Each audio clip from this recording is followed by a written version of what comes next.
Road racing is for cowards. Well, I wouldn't know because I'm not a race car driver, but I've always wanted to be a race car driver, which is why I've come out here. Not to this Kentucky Fried Chicken, which is bankrupt, but actually here to do something so audacious, so irrational, that I could walk into a bar at Laguna Seca and not be ashamed of myself. This week on The Road Testament, road racing is for cowards. Now, I'm not saying that my racing in the 24 Hours of Lemons wasn't real racing, but if I want to be considered a race car driver, I've got to race for real as it gets. Now, what rhymes with too far? Dakar. Well, what rhymes with 80s band Aja? I'm not saying I like them, but Aja, the Baja 1000. Now, the problem with Le Mans is that you need $2 million and an SCCA license. As an endurance guy, I wanted to go, but don't have either of those things. The great thing about the Baja is you don't need more than 75 grand and a good friend, which is why my friend Skiny called me from the GTR and asked me if I want to go. I said maybe. Skiny, what is the GTR? The GTR is the Gentleman's Guide to Racing, which is a consumer guide for men that want to get into racing, specifically road racing. And Alex, my co-pilot, and I are going to go around for 3 years and do all the great races in the world. A wise man once told me that driving cross country on an illegal race like the US Express or Cannonball made the 24 Hours of Le Mans look like a Boy Scout outing. Now, I thought I was pretty tough going cross country in 31 hours, but 1 hour in this car made me realize that everything I had done before was in fact like a Boy Scout outing. Now, the Baja 1000 is actually really about 850 miles, which is anywhere between 28 and 34 hours in a car like this.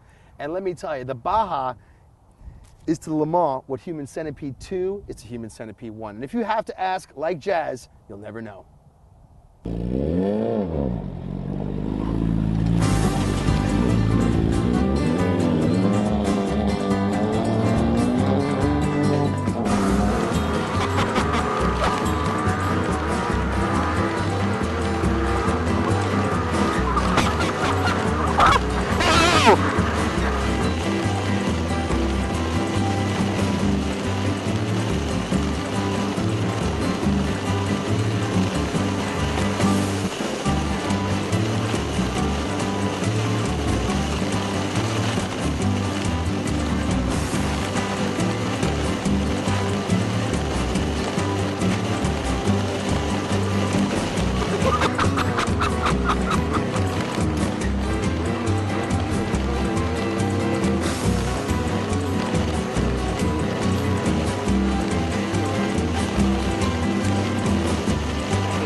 This is a Class 16 Baja buggy, our race car for the Baja 1000.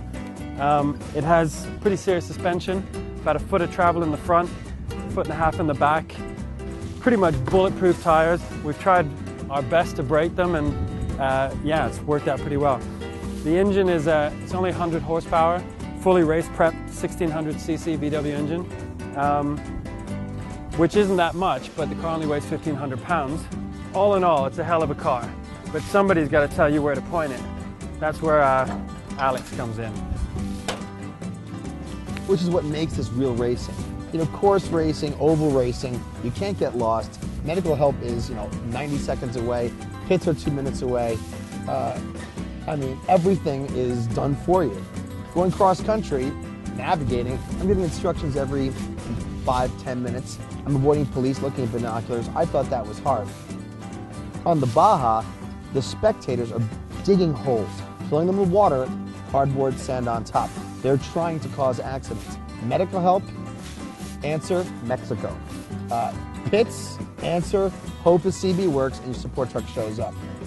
Something goes wrong, I make a mistake, we're going over a cliff. Baja equals real racing. And I'm starting to think everything else really is for cowards.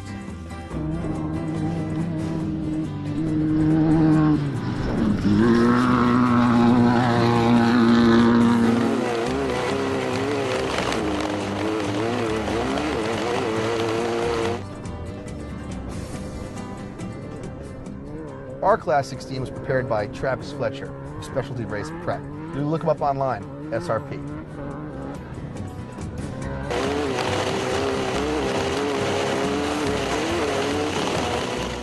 The first Baja 1000 took place in 1967. It's never actually 1,000 miles. It's anywhere from 680 to 880, sometimes point to point, sometimes a loop. A lot of celebrities have done the Baja, Steve McQueen being the best example, back in the day in a Baja boot. My favorite Baja car, the International Harvester Scout that allegedly came in third, I'm not quite sure, back in '73. About the least amount of money you can spend on Baja is $50,000. But if you spend less than 75, don't expect to finish. I'm hoping my experience going cross country, driving and navigating will give me the expertise and wisdom to go on the Baja.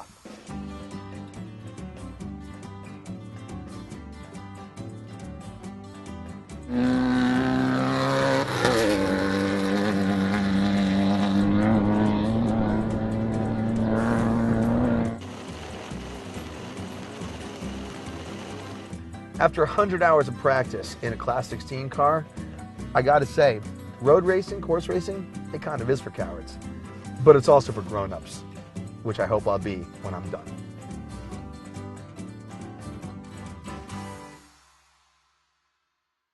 Ow, we're living in a